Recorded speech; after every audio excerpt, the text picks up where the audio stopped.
A narcissist can literally give you brain damage. People think that narcissistic abuse is only about emotional pain. When you are constantly dealing with manipulation, gaslighting, the silent treatment, criticism, walking on eggshells, not knowing what version of that person you'll get, your brain starts to adapt to survival. Your nervous system starts to become stuck in fight, flight, freeze, or fawn mode. The amygdala, the part of the brain that detects danger, starts to be overactive. That's why, after the relationship, you start to become jittery or very anxious, startled quick, easily, or just very, your nervous system is always jumpy, hyper vigilant, just waiting for something bad to happen. And at the same time, chronic stress floods the body with cortisol. Too much cortisol over a long period of time can impact the hippocampus.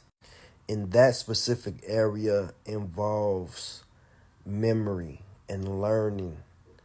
That's why a lot of survivors always say they can't really think straight. They will always have a problem with remembering things. The prefrontal cortex can also start to work less efficient.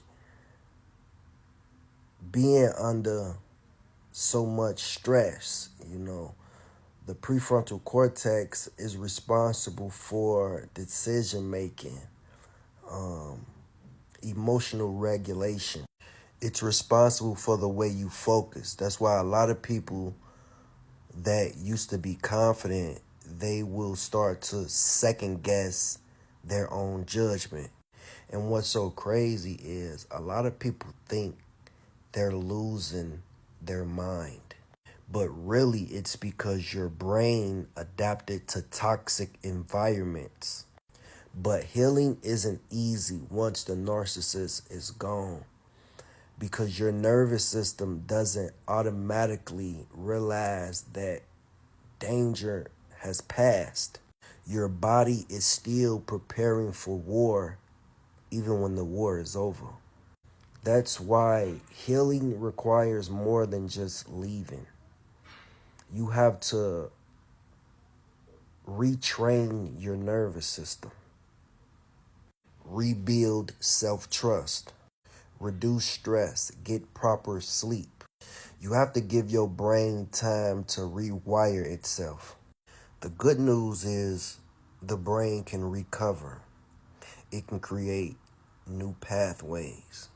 The same brain that had to adapt to the narcissist can adapt to thriving alone without them.